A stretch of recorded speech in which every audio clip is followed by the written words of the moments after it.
Okay, press the button time. I can see me, and here we are. Hi, and welcome to what is a bonus episode of Shelf Analysis. Technically, it's episode 42. It's also the first time we've ever done one of these as a bonus episode. So, welcome along to this.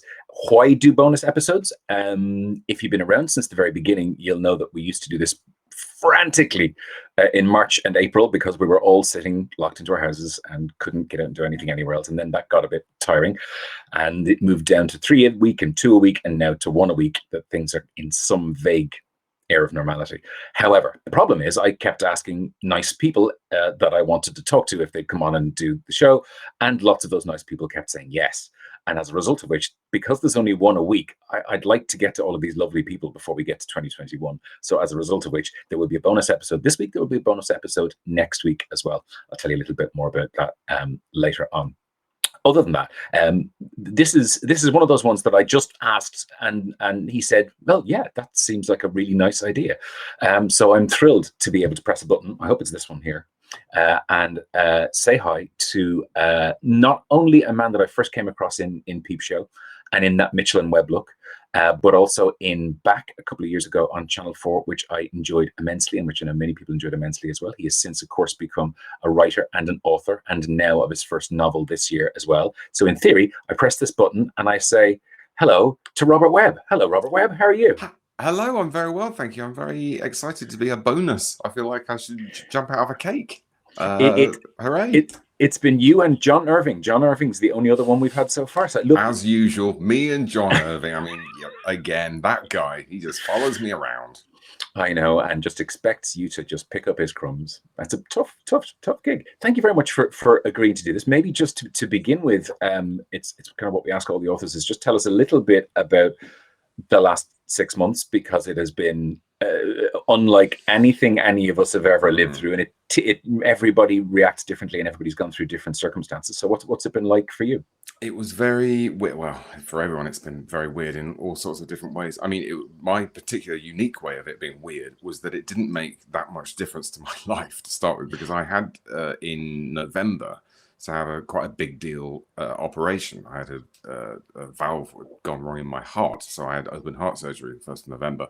So I was recovering from that. So I had already got quite used to not going out much or going to the pub or seeing my friends very often or working.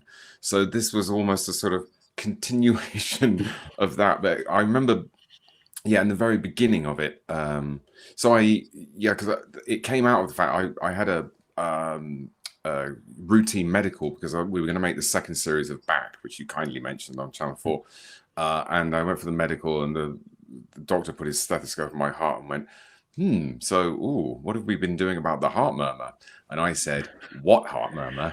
And a couple of days later, I had a cardiologist saying, you're not going to have a heart attack in the next fortnight, but if this problem isn't addressed, then in the next 2 or 4 or 6 months, this heart will fail.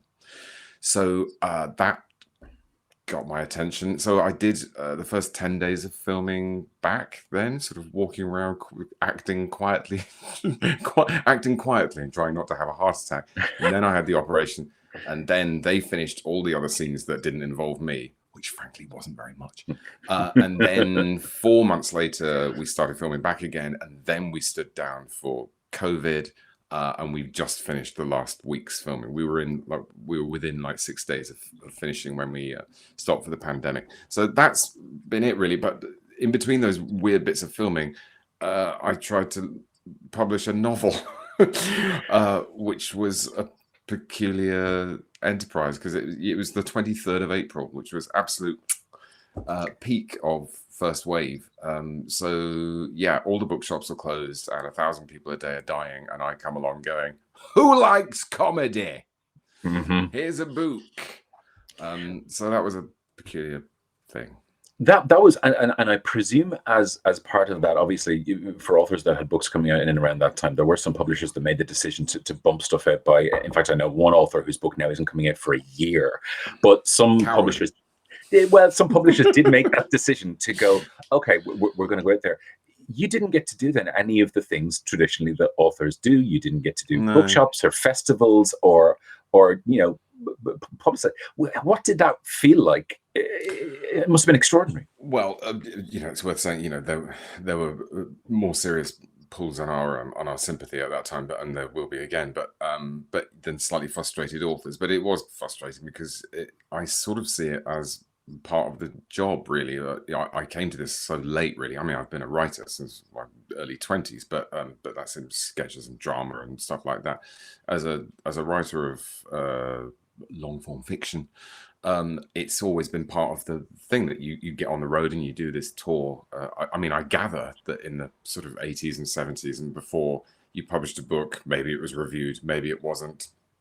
And then that was it. You started writing the new one. This whole kind of publicity circus is relatively recent, but I've always enjoyed it. I'm comfortable with audiences. I like to get out there and smell the people who want to come and read the book and to shake their hands and do signings. And so it was a big disappointment. In fact, imagining sitting in a chair smugly talking about this book that I've finished is one of the ways I get through the actual writing process. I sort of go, one day. Can you imagine one day this book will be so finished I get to answer questions about it? So yes, so it was weird. And Canongate's whole sales thing was based around me going to these 14 cities and flogging some books. So that all went squish, but there we are. It did all right, and it's been kindly reviewed. So yeah, mustn't grumble. I'm really not grumbling. To tell me maybe a little bit about, because as you've said, you've been a writer in one form or another for most of your adult life, and then you had success with How Not to Be a Boy. At what point did you go, maybe a novel's the next thing? Has this been bubbling around for a long time, or was it something that just happened? Yeah, the idea for the novel actually preceded the idea for a sort of gender-based memoir, which was what How Not to Be a Boy was. So the idea for Come Again came along about, I know exactly when it was actually, it was 2012, because I just made a film called The Wedding Video, which was a not very successful British film, but a perfectly nice film with me and Lucy Punch and Rufus Hound. And it came out on the hottest weekend of the year, just when the Olympics were going on. And so it didn't do terribly well. It closed after a fortnight. And the director, Nigel Cole, who's a very nice man, went on social media and went, okay, that's that then. Anyone got a good idea for a movie? And I remember where I was filming a scene from Peep Show, and I was sitting in Jeremy's car, and I just remember looking out the front windscreen and unfocusing my eyes, and the idea sort of happened. And that was widow, goes back in time, meets future dead husband. She knows that how he's ill. She thinks she's there to warn him. So she meets. He's not the man that she lost. He's the annoying boy that she first met, and that was. And it didn't really evolve. I mean, that core idea has stayed the same since. People rarely have that kind of clarity, that moment of, I was sitting here, it was in a car, that exact moment when all of a sudden it came to them. I don't expect it to happen again, and I can tell you for sure it hasn't happened since, because that whole COVID thing, well, this is a good time to write a book, isn't it? I mean, I'm ready, but no, I think for the first few weeks I had reader's block, never mind writer's block. I couldn't read anything. I was just scrolling through the horror, and that's changed. I mean, I have been reading. In fact, I've been reading more lately than I have for quite a long time. But believe me, if an idea like that had just occurred to me again, I'd be working.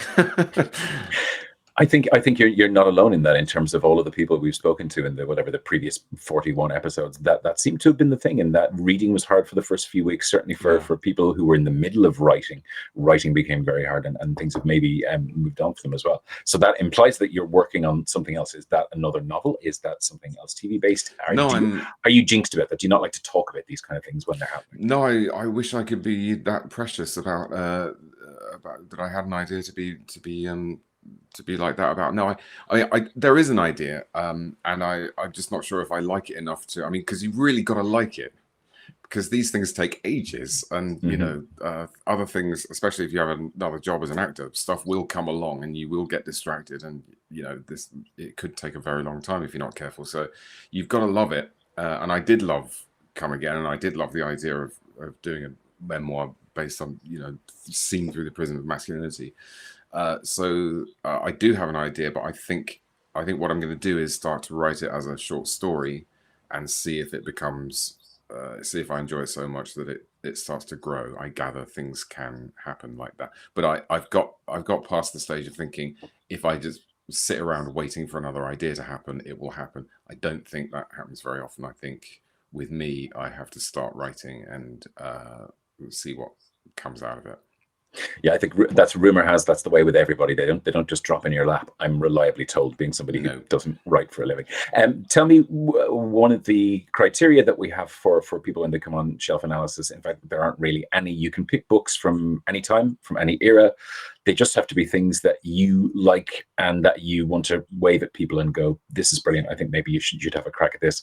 So, what have you got for us, and where would you like to start? Okie dokie. These aren't necessarily my. It's just, yeah. I just grabbed a load off the. Look, That happens. Yeah. This is Graham Swift's Waterland. This must be the third or fourth copy of this that I've owned, because it's the kind of book that I just give to people. In fact, it's pretty much the only book that I give to people. So I read this when I was about 17, and it's one of those books for me. It's, if you don't know it, I know it's quite a famous book now, but it's about set in the 1980s. It's about a school history teacher. Certain big deal things are happening in his own life, and he starts to teach off the syllabus, and he starts to teach his children. The whole book is addressed to his class, and he starts to teach the children about his own family history, about going back, and it's about empire and revolution and history. It's set in the Fens, and Graham Swift makes use of reclaiming the land and the water coming back, and cycles, loops. I mean, it's really, really good. And I come from Lincolnshire, and so the Fenland setting is not entirely foreign to me. So it was just amazing in lots of ways. It's a great story. It's a love story, but it also taught me a great deal about history and revolution, and how history goes in circles, and the revolution describes us, and the way you've always got to keep dredging up this stuff called history, so that your feet are firmly planted on the ground. It's just I'm not doing a very good job of describing it, but it's I think it was a terrific book, and that sounds like a super job. You said you were 17 when you read that. So were you probably, like me, one of those kids that used to read books that other people around you, certainly your peers, probably weren't reading when they were 17? In the parlance of working class Lincolnshire life, it was still a bit gay for a boy to read a lot. So I kept it even in the sixth form. I kept it pretty quiet. You were doing A-level English, and you still didn't really go on about liking to read books. That's what it was like. You certainly didn't. I had a part-time job at Gateway Supermarket, and I certainly didn't mention to that. I mean, on lunch hour, I'd go and hide. I'd go to the park and quietly read The Listener or The Independent on my own, because I didn't want to be caught in the staff room reading these. Robert swallowed a dictionary. So I did read. My teenage years is when I read the most, really, and then I got to university to do an English degree, and that's when I stopped. Anyway, this is Wishful Drinking by Carrie Fisher. Great title, great image, and it's based on a stage show that she did, and you can tell, because basically this won't detain you more than 20 minutes, but every line is a joke or a setup for a joke, and it's just very funny. One of the funniest books that I've read this year. This was a lockdown book for me, and you can just go back, because there are so many. It's just got that American witty thing. Clearly, Carrie Fisher has led a very interesting life. There's lots of juicy gossip stuff about her parents and Paul Simon and Star Wars, and so I'm a huge Carrie Fisher fan. I got to meet her once, and she was terrific. So I enjoyed that. Did you, like me, find yourself being attracted to much smaller books recently in the last few months? Because I think I've spoken to a lot of people who've gone, if it's 600 pages, I might not be trying it right now, but give me something that's 100, and it doesn't matter what it is, I'm probably going to have a go at it. Yeah, absolutely. I mean, as I say, I couldn't read anything much longer than a tweet for the first 2 or 3 weeks. But then, yeah, no, that's definitely what happened. Um, and especially with fiction, I found non-fiction much easier. So I don't know what's going on there. This was also in the same period. This is Nevermind by Edward St. Aubyn. It's the first of the Patrick Melrose books, which I didn't see the adaptation with Benedict Cumberbatch, and I haven't read any of the other in the series. I certainly will. It's very funny in a very bleak kind of way. He's very good on the sort of monstrous frivolity and pointlessness of the English aristocracy, which actually doesn't bother me when I'm reading Woodhouse. I love those guys, but as soon as you start to have an almost halfway realistic picture of their lives, then you just go, "Who's in charge of this country? Oh my god!" But also it's very generous because I mean, there's a horrific crime happens halfway through this book, and but even that you can see with the perpetrator where that's coming from and what kind of childhood he had, and but there's enormous compassion and sympathy in it, as well as a very biting wit. So I enjoyed that very much. I was also very, very, very flatteringly, and I'm sure it's just him being nice, a friend of mine, Jesse Armstrong, who co-wrote Peep Show and created Succession, read Come Again and said that I reminded him of Edward St. Aubyn. So that's no doubt just a nice man being nice to me. But obviously, I scurried away and got to go, who is this extremely successful person that my friend says I'm a bit like? And I don't, yeah, maybe, I mean, they're very That is different not the books. point. We need nice people being nice to us more than ever now, I think, at the moment as well. Exactly. This is the opportunity for me to briefly mention as well, maybe that a few episodes back we talked to David Nichols, and one of the things he talks about is adapting the Patrick Melrose books for the TV series as well, and he talks quite a bit about that. So if people want to go and scroll back, you'll find that in a previous episode of this. Plug. Now, sorry, where are you? Go. Speaking of plug, Come Again is going to be adapted for television, but that's not going to be my problem. I made it someone else's problem because I finished the book. So I've finished. That's done. That's safe. You go and rock and roll with the adaptation. So that will be... That's a strange one. But for somebody who is, I mean, obviously you've spent your life in TV. It's a certain kind of TV. You've spent your life in comedy and in sketch shows. But so is that unusual to take something that's so obviously very much yours and then go, I'm handing that off to somebody else? I just felt that you work on something for so long. I mean, David Nichols clearly takes a very different view, but I just worked on the book for 2 years and then it was finished. And then the idea of opening that up again in a different format just filled me with horror. And also in a more positive way, I thought it was time for another pair of eyes, another talent, preferably a woman, because we've got a female protagonist in it. And I just thought, why not have another talented person working on this? And we've got someone of that sort. So I would tell you, but publicists get very cross with me when I do their job for them. But I'm sure there'll be some sort of announcement at some point. You should feel free to say anything at any point that you feel like nobody is going to reprimand you in any way, shape, or form. Just carry on. This is Why Be Happy When You Could Be Normal, Jeanette Winterson's memoir, which covers some of the same ground as Orange is Not the Only Fruit. Obviously, Oranges was a sort of fictionalized version of the same of her childhood. But there is, I mean, it's an interesting comparison. I mean, it's years since I read Oranges. But it's that knowledge that this is all real now, and that somebody, I mean, it was always real, but now we're saying that it's real, and there's the strange qualitative difference, and it's you read it in a different way. It's two different ways of being truthful, but I love Jeanette Winterson and I like her nonfiction just as much as her stories. So it's just great to spend some time in her company, even if some of the material, Mrs. Winterson, for example, is how she refers to her adoptive mother. She always called her Mrs. Winterson, and that's how she refers to her in real life. So there's something Jeanette Willis has just kept that distance. There's a wall, yeah. There's a whole thing going on there, but I love her, and this is lovely. Fantastic. Okay, you're flying through these, but these are all fantastic recommendations. Okay, what else have you got? I thought I ought to include something by Ian McEwan, because I used to really like Ian McEwan. And if there's a novelist who's got the most books on my bookshelf, it's him. I've got about 14 of that. I think I've read basically everything. In fact, Ian McEwan, the fiction of Ian McEwan, was my specialist subject on Celeb Mastermind, which I knew that. I came 3rd out of 4.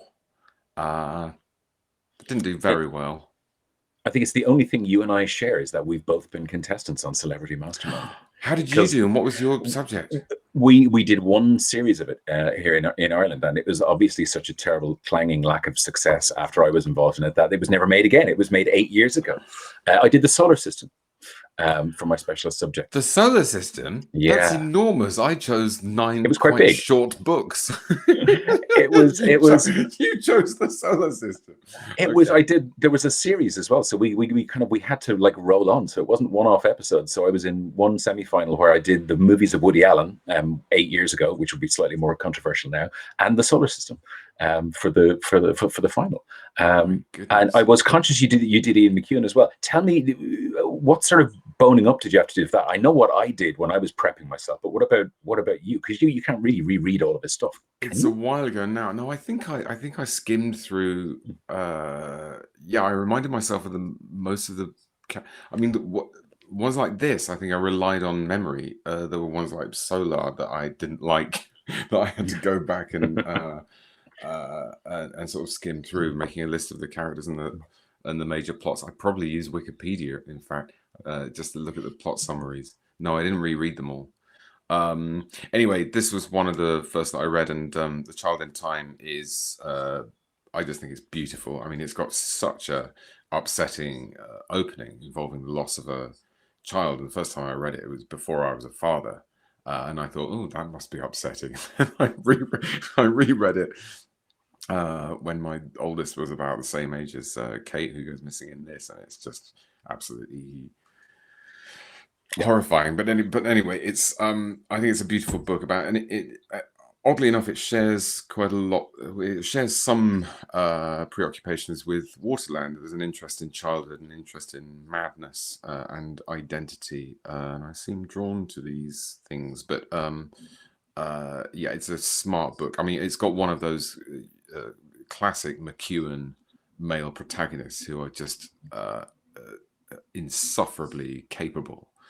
Stephen, the main character in this, he delivers a child on his own at the end of it. I mean, they're either brain surgeons or they're award-winning musicians or anyway. Stephen is horrifyingly capable. But it's also got its funny moments. McEwan can be funny when he feels like it, which isn't all that often. I love his short stories as well. They're absolutely spine-chilling.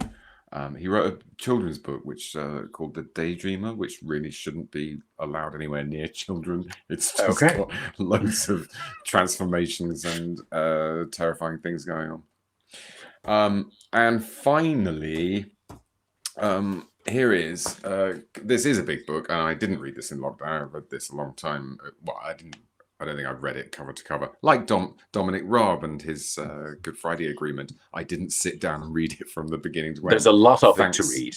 Yeah. Thanks, Dominic. This is rather longer than the Good Friday Agreement, but I have dipped into most of it, I think. It's Cultural Amnesia by Clive James.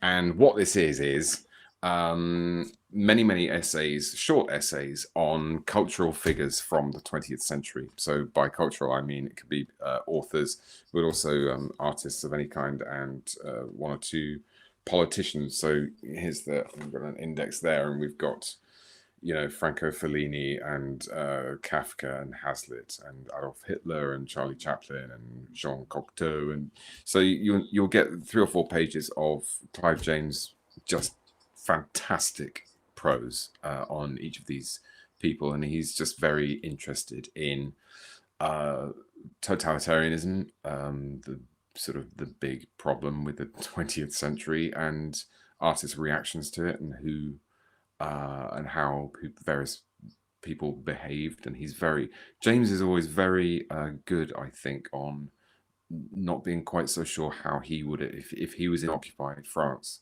what he would have done, because it's really easy to go, well, there's no way I'd have collaborated with the Nazis, and he has the honesty and the wisdom to go, I'm pretty pleased I wasn't tested like that, and I don't have to answer that question. But a lot of people in here did have to answer this question, and it's fascinating having him as a guide. He's a great teacher, and he makes you feel smart.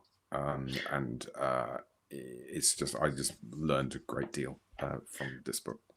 I think for those people who haven't had the opportunity, and I think they're still happening, BBC4 have been rerunning some of his older documentaries and a lot of his travel stuff as well. I think there's one on this week or next week. So I saw it in a listing over the course of the last few days. And again, you always come out of those things where he brings you to other parts of the world feeling just a little bit smarter than you did when you went in, because you've been taken by the hand by somebody who really, really, knows what they're doing and does it with such panache and style as well.